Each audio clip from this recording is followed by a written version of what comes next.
Good morning, everybody. Still a lot of people coming in. Um, I am Supreet. This is Sunil. Hi. We work in Yahoo. We are data engineers. We work in a team which is called data warehousing by some folks, data infrastructure team, or sometimes even advertising data warehouse. Uh, Today, we're going to talk about a specific set of problems for which we have worked from the past 9 months. These set of problems are very typical. They're typical analytical use cases, reporting use cases.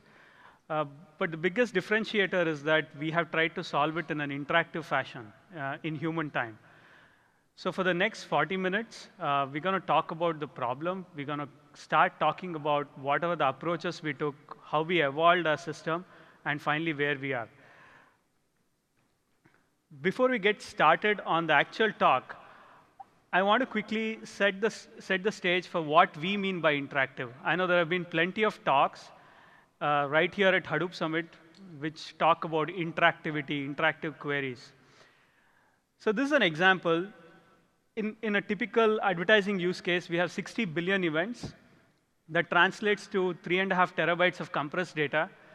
For a query, which is like a group by with an order on a specific set of dimensions, the expected response time is around 400 milliseconds. So this is one example of what we mean by interactive. Interactive is not just about quick response for us. It's also about the next part, which is application interactivity. So I work in advertising domain, and in advertising, when you book an ad, and the ad is scheduled to serve, you would realize that it takes some time typically from the point that the serve of an ad happens and till when you start seeing insights. For us, that is also a part of interactivity. We want that to be under 2 seconds. So there are two clear aspects to what we call interactive. One is the quickness to get back to the insights on the data that you have stored, and the other is how do you make this entire cycle very quick. With that, let's get to the agenda. We're going to talk about motivation. I'll give a high-level overview of the problem, the scope at which we are operating. We'll talk about our approach, how we have evolved the approach, what were the choices we made, what are the customizations. Then we'll deep dive into a specific problem. I've termed it as instant overlap, but it's essentially very similar to the similarity talks that happened yesterday in the data science track.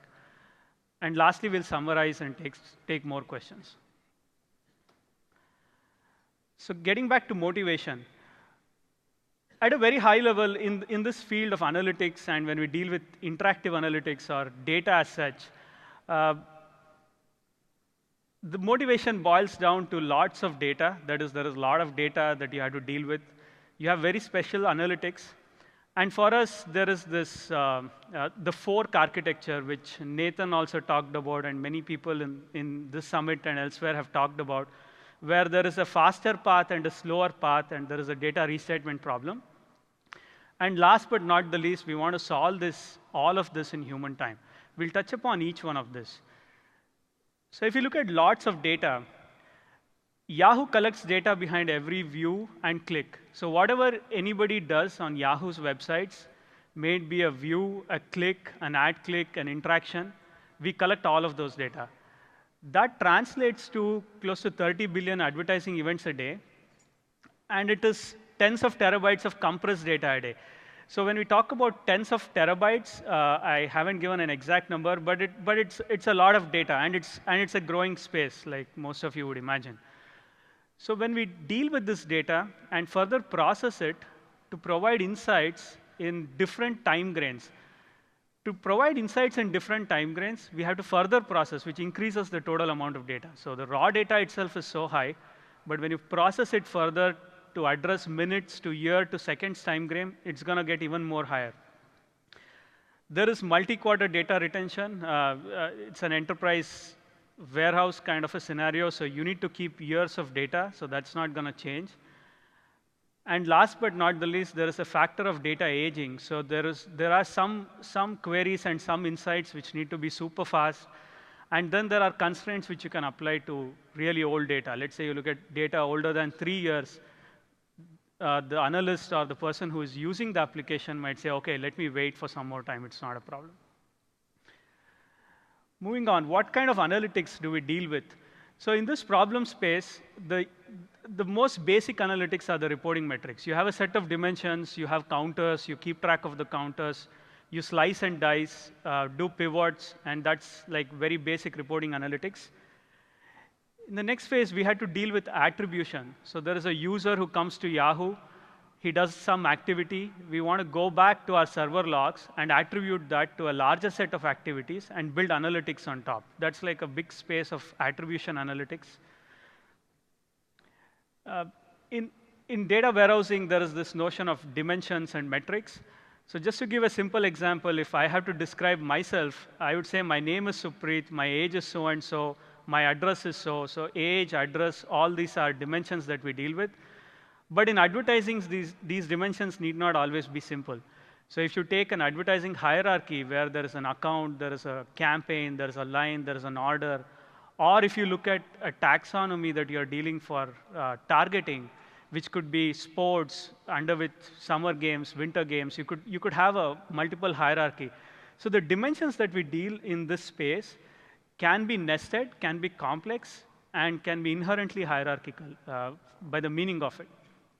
So we have to build analytics for all of those dimensions. So the data that is being analyzed or being used is heavily used for targeting and bidding purposes. We'll touch upon those use cases very soon. And lastly, there is this entire big field of non-additive computation. In the problem deep dive, I'll talk a bit more about non-additive computation. But at a very high level, if you look at a metric like unique users, you cannot just take unique users of 1 hour and take unique users of the next hour, add it up, and say the total unique users is those 2 hours added together. That's never the case, because the same user might come on multiple hours. So there's a non-additive computational field itself which needs to be addressed. I wanted to briefly put up this slide. This is a very simplified slide of the variety of versions that you might have seen. So what this slide has is a simple abstraction of a data producer, which produces data. Then you would have one pipe which operates on this data or processes this data in very close to real time, which we call it a real-time pipe. And then there is another pipe which takes a slightly higher latency, and we call that as batch, typically within Yahoo and in some of the meetups or communities that we operate in.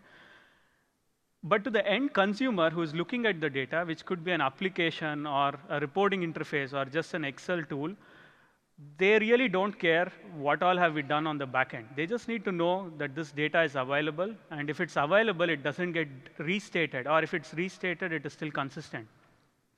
So we looked at this problem, and this has been a problem for us in Yahoo for some time. We have built individual parts. But we have taken an approach which tries to address this problem also. How do we restate data so that it's consistent across different processing paths? And we want to do all of this in the context of human time. I wanted to put some quantification.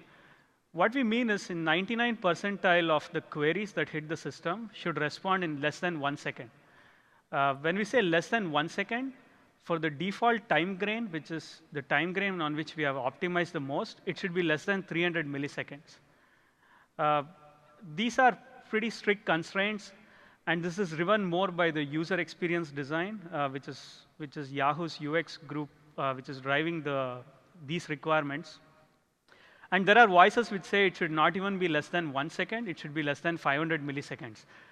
We haven't yet been able to consistently say we'll be less than 500 milliseconds. In the problem deep dive, we're going to talk about one specific problem. And for that problem, the human time consideration is less than 60 seconds. At a very high level, human time means how much time can a human being tolerate. So like the definition, it can vary from human being to human being. But in the problem space that we are trying to operate, these are the quantifiable constraints we have put up.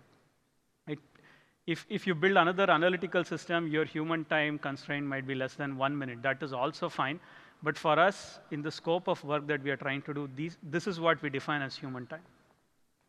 So just to quickly summarize the problem space, we have lots of data, variety of systems, multiple terabytes a day. There's need for general analytics, specialized analytics. There is this fork path, which has data from a real-time path and data from the batch path. And lastly, all of this context is driven in the realm of human time. With that, we want to go to the next section of the talk, where Sunil will talk about the approach. Yeah. So before I go into approach, we'll first talk about the logical view of a typical data-driven application architecture.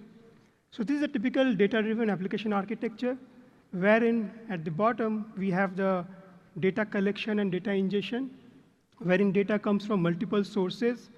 And then we have the pipeline team, data pipelines, wherein data are ingested and transformed, and some kind of aggregations are done on top of it. In ingestion, some kind of integrity checks and some kind of cleansing of data are done.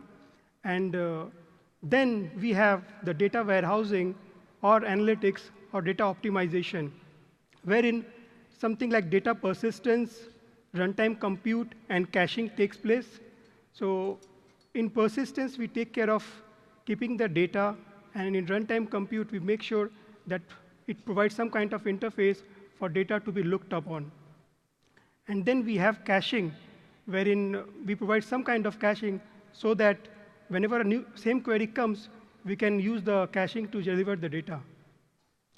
And then we have the API and UI, which provides the application interface for the end user to look up the data from the data warehouse.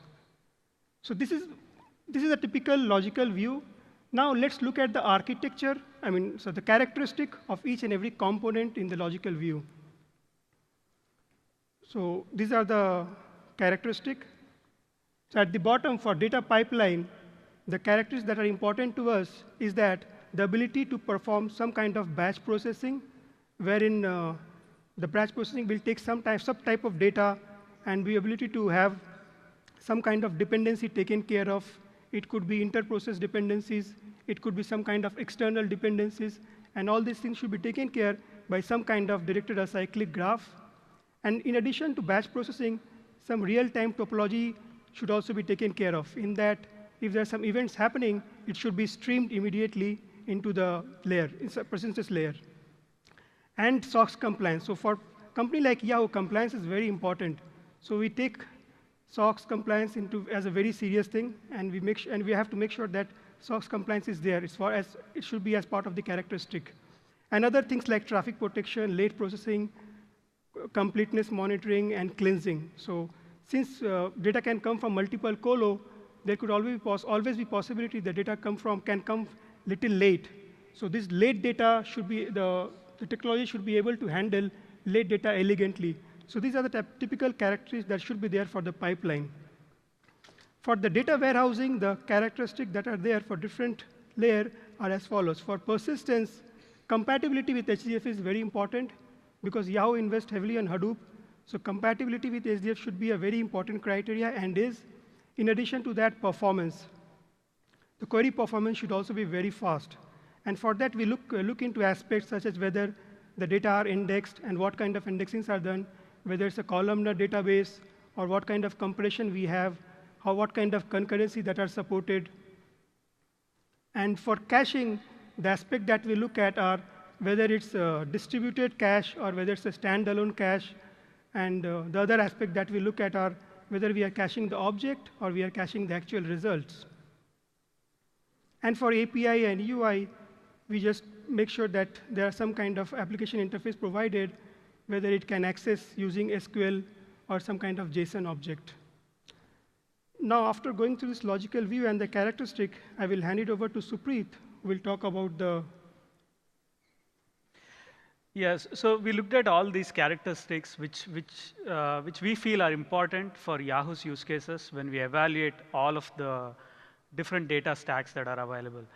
So in the next section, we look at exactly the choices that we had and how we arrived at what we think was the right choice.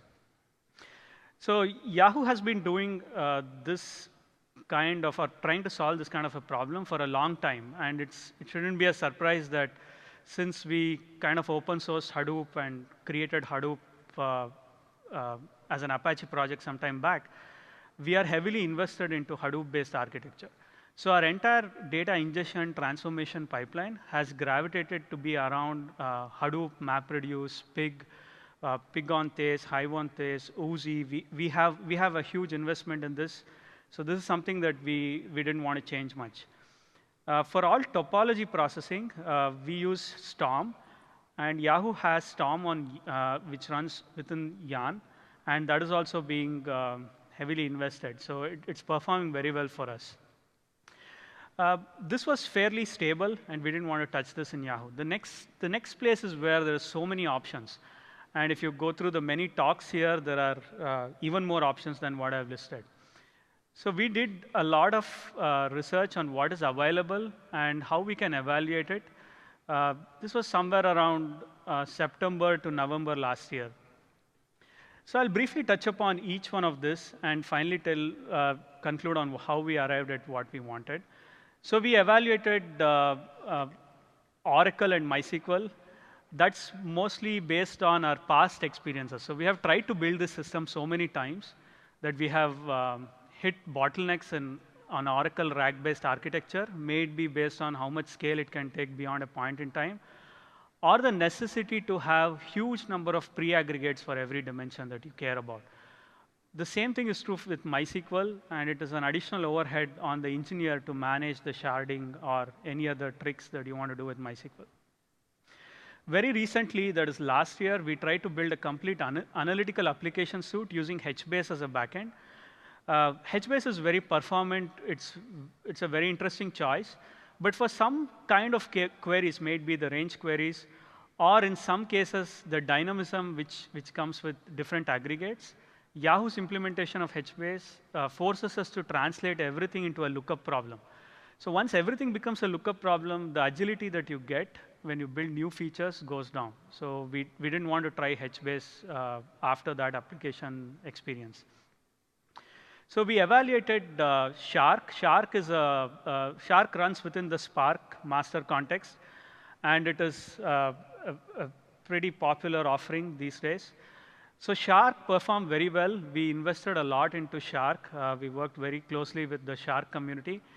But beyond a specific data size, the performance on Shark and the concurrency beyond a specific data size didn't work well for us. So we decided not to go with that as a technology choice. We did a complete benchmark for our data set on Shark and Impala and also Druid. I'll talk about Druid very soon. So Impala performed pretty well. It was it scaled well. But with the human time constraints that we had, neither of Shark or Impala could actually perform at the scale that we wanted it to perform. We also did complete benchmarks with Paracel and Vertica, which are a little more commercial offerings. And it has similar problems, mostly with respect to concurrency and the scale. So we hit upon Druid sometime last September, and we worked very closely with the Druid community. Druid is an open source project. It is driven by the team in MetaMarkets. They are the main committers. So we use Druid, we customize it heavily, and our final stack uses Druid alongside Hive. And somebody might question, why do you need two choices? So there are specific interactive use cases which need less than a second. It could be time series, it could be huge reports, it could be something that the business is asking that, hey, we want it under a second, always. For that, we customize Druid. We make Druid work. And the reason why we invested in Druid is not just about the performance benchmarks, it's also about the design. We did design evaluations of each one of this. So Druid is a bitmap index columnar store, which understands bitmap compression very well. So it kind of competes with what Google has in this space. And it also scales very well. But there are these generic use cases which have this massive joins across 2-3 years of data set, or which you don't really care about the response time being less than a second. You can wait for a few minutes, and it needs to operate over a large set of data. For that, we picked Hive. It was a very easy choice because Hive is very well supported, very well invested, and the way Hive on Thales is going, it's going to be very useful for us. On the caching side, we looked at Redis and Memcache. We finally picked Memcache because of the ease of use and that we don't really have the need to store complex objects. Our use cases are pretty simple for caching. We just do object caching. We don't do results caching. But the objects are also pretty simple ones. And on the API, we went with the full-fledged JSON REST API on the interactive analytics so that the quickness doesn't need an optional middleware which needs to do translation between SQL to JSON or likes. And JDBC, ODBC comes very easily with Hive, so we really use that. With that, I want to hand it over to Sunil, who will talk about exactly how we do what we do. So this is the stack that we have right now in our advertising data warehouse. So at the bottom, we have the data producers, where data comes from multiple different sources. And then we have the ingestion. So here we support both batch ingestion as well as real-time ingestion. The real-time ingestion takes the data as and when event occurs and write it to the persistence layer immediately. And after a certain period of time, the batch layer, the batch processing comes into picture and does the lot of extra aggregation, lookup, transformation, and generate some complex metrics, and then goes ahead and write to the same persistence layer after overriding the data that was written by the real-time sources. So by this way, for the end user, there is always one view of the data. Some view that comes from real time, and then once the batch data is there, which is much more cleaner, that data goes ahead and takes precedence. And on top of that, we have two interfaces, one Hive and the other Druid. Hive query, for as Supreet said, Hive queries are only for the long-term queries, a scheduled job, or some specialized case, and Druid for more interactive query. Both hit the same data source. And on top of that, we have the application interface, which is JSON API-based, as well as JDBC, ODBC connection. And then the upstreams, which could be any kind of upstream. It could be API, MSTR, ad hoc, or standalone user can go ahead and access the data. Now we'll talk about how we reach the human time. The first thing that we did was we evaluated Druid, and we found out it works for us because of multiple reasons, because it's columnar, it does the indexing, and it works very well for us. It's scalable as well. And in addition to that, we use the combination of Storm and Druid for real-time ingestion. So as a result, user could see the data within 2 seconds after the event occurs. Other thing that we did was we basically came up with a lot of specialized computation and processing for quick response. Things like sketches for non-additive metrics computation. Also, we did a lot of other things like feature sequence-based overlaps and custom indexing. So Supreet is now will talk about a special use case, which is about the sequence-based overlap in the next few slides. Thanks. So we'll get into the next section, which is a problem deep dive. So we wanted to structure this where we set the problem statement, then we give some idea about an overall architecture of how we have thought about it. And then this is a problem deep dive on a specialized use case.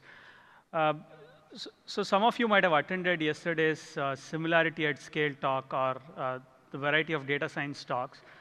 So we have a very similar problem, and we'll talk about that problem.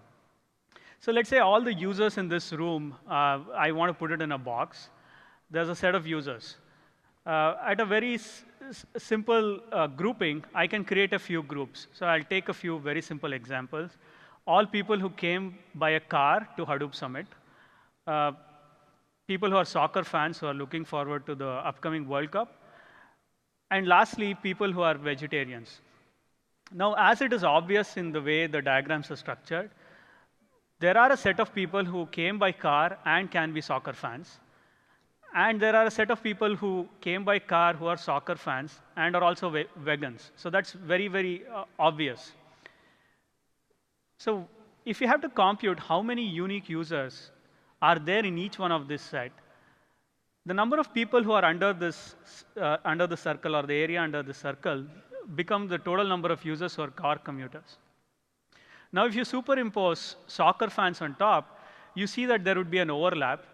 And for the total number of users who are either soccer fans or car commuters, the total shaded area in this picture will give you the total unique users. However, if you take it individually, you cannot just add it up. So I just wanted to demonstrate that it's a non-additive problem. And when you superimpose a third set, it becomes even more tricky that you just cannot add it. So you need a recompute. So to state the overlap problem in a slightly technical terms, overlap is essentially a non-additive problem. So if you want to redo overlap, you need access to the same grain of data which has the identifiers. So in our example, the identifier is a user. And when it translated to an advertising use case or Yahoo's use case, this becomes billions of events a day and terabytes of data a day. And when we do overlaps, there is this notion of a 1:1 overlap, a 1:n overlap, and a few:(n) overlap. So let's understand each one of this. So between a car commuter and a vegetarian user, what is the overlap? That is the example of a 1:1 overlap. You have taken two groups of users and said how many people are common between the two. It's a very simplistic view of the problem. The next scenario is, for a car commuter, which are the top overlap groups? So if you sort or if you order the recommendations based on how much overlap does car commuter have with the other groups, what are the top groups? That becomes a 1:n problem. And when we talk about few:(n), the left-hand side becomes a combination, where you're saying for a vegetarian or a vegan, who is a car commuter, what are the top overlap groups? So these are the three variants that you can look at the problem with respect to computation. So just to restate the motivation for this deep dive, given two sets having any kind of identifiers, in the example we have taken user as an identifier, how can we do exact overlaps in close to real time? So that becomes the problem statement. And in discrete math or logical operation, it's just like doing an AND or an intersection. If you want to do Jaccard similarity, having this is another very important aspect. Now that we looked at the problem, we want to briefly touch upon the existing approaches. A very basic way of doing this is to take a naive approach. We just say, oh, let's do this massive joins and compute exact intersections. There's nothing wrong with the approach. It is supported in almost all programming paradigms. But the biggest concern there is, it is exact, but it is never real time. And the moment you make it a little more flexible, like few:(n), or I want more than what I can do 1:1, you have to recompute for that problem, and it's never real time. This field is not very new, so there is a lot of approximate algorithms that have been thought about. Another algorithm which was briefly touched upon in one of the talks yesterday is on the lines of building a sketch. So in an approximate algorithm, you try to summarize the set of users into a set of hashes or a single hash or some specialized data structure, and then try to estimate based on some well-known techniques, maybe hyperlog or KMV or one of those, and try to give an estimated cardinality. This also works. This is close to real time, but it is not exact. And it is not exact as soon as you make it an intersection problem. With an intersection problem, the deterministic error bound is very much guided by the size of the sets.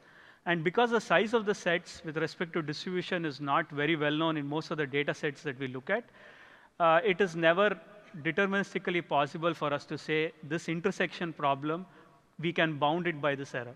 So current existing approaches, either they are exact but not real time, or they're close to real time but not exact. So that kind of amplifies the problem a bit more. So how did we look at this problem? So we wanted to, our business had this exact clause as a very strong constraint. So we went ahead and tried to take a different approach. So let's take the example that I was referring to. The first step that we do is we encode all sequences, which means we encode car commuter, soccer fan, or vegan, and we associate users that qualify to one, two, or many of this. So in this view, there might be a user Ram, who is a car commuter and a soccer fan, a user Tom, who is a soccer fan and a vegan, and a Sam, who is all the three. So in Yahoo's use case, this set of combinations is 620 million on an average day. So it's a lot of combinations. But in a simplistic view, it's just, we can take this example to understand the problem. Now, once we sequence encode this, at the next level, we eliminate the user, because we care more about an overlap problem, which has got to do with the sequence. So at this point, once we eliminate the user, we actually put a count. This is a very specialized data structure which keeps the sequence with the count. So for some of you, it might have been obvious that in this data structure, if you just add up all the counts, it's the total number of users in your universe. So the counts become additive in this data structure. So once we created a count which is additive, then we row encode all the bitmaps, which is we take car commuter, and if car commuter came in one sequence, we encode that sequence. We encode that row into a bitmap, which is we just set the value for that row as 1 or 0. And in the same thing we do for all the possible values that exist for inside each of the feature sequence. So at the end of these 3 steps, we then load the bitmap into Druid. We deal with Druid as our interactive query engine. So we have a custom indexer that takes care of loading these 2 data structures. So let's just quickly revisit the data structures. The 2 data structures is we keep the feature sequence with the count. And for each feature, we take the row qualifications and encode it as a bitmap. Druid understands concise bitmap compressions very well. So once you have encoded the row qualifications as a bitmap, the next big advantage you get is that now you can do and or on bitmap. So if somebody says, I want car commuter and vegan, I just need to take the encoded bitmap sequence of car commuter and it with the encoded bitmap sequence of vegan. The output of that is all the rows in which car, commuter, and vegan comes. And in the other data structure for that row, we have the count, which is now additive. So you just add up the counts, and the entire answer becomes exact and additive. So this is very efficient. And we have also ported other algorithms like approximate top ends or group bys to work alongside with this. So I'll quickly summarize the problem deep dive with an example. So currently, we do run the same or a variant of the same for a 1:n on the grid. It takes close to 19 hours of pre-processing because it's a huge number of nodes. And the fewest to n calls for another reprocessing because it's always set in time. It's not very flexible. The response time for a 1:1 use case is less than a second. The response time for a fewest to n is never possible because we have to go back and reprocess. The response time for a 1:n is a few seconds. Now with instant overlap, we pre-process the custom indexing. It takes around 3 to 4 hours. But after that, it is completely flexible. You get the same response times for 1:1. 1:n and fewest-to-n is always there in around a few seconds to the worst we have seen is a minute. But it gives this flexibility, and it's exact, so there is no approximation anymore. I'm almost out of time. So let's go to the summary. So what we have tried to do is for the set of problems in the realm of interactive computing, we have tried to build a petabyte scale warehouse. This warehouse deals with lots of data normalized across many systems in Yahoo. We have built specialized optimizations and algorithms to deal with the use case. It is not like a generic thing that applies to every single use case, but it works for most of our advertising data analytics use case. We deal with data restatement in batch and real time. And lastly, all of this is in the context of the human time, which I described earlier. So with this, we can open up for questions. Yeah. People can walk up to the mics if you have questions. So you briefly mentioned about the Hyperlog logs HLL, Yeah. and they have like a tunable accuracy with the size, right? Yeah. So let's say I have a set 1 and set 2 encoded as Hyperlog logs, Yeah. and you said the intersection on them is unbound. The error on the intersection is unbounded. And can you talk a bit more on that? Because we thought like HLL worked out pretty well, but that was under the assumption that the same error bounds remain for the intersection too. That's right. So I think Hyperlog is a very efficient sketching algorithm. So the merge is very bounded with respect to error. So in the example that we took, let's say the total number of car commuters is 10 times the size of total number of wagons. Then in those scenarios, when you do multiple intersections, that is where the error becomes unbounded. So that's a very important use case for us. I had a question about Bloom filters. Yeah. So you said that you're actually using the bitmap to AND it and find it out. Yeah. So at least 2 years back, we used to implement like intersections between large data sets using Bloom filters. Yeah. So is this faster or same time or? We have tried Bloom filters. There is very good support of Bloom filters within some of the Hadoop frameworks. Right.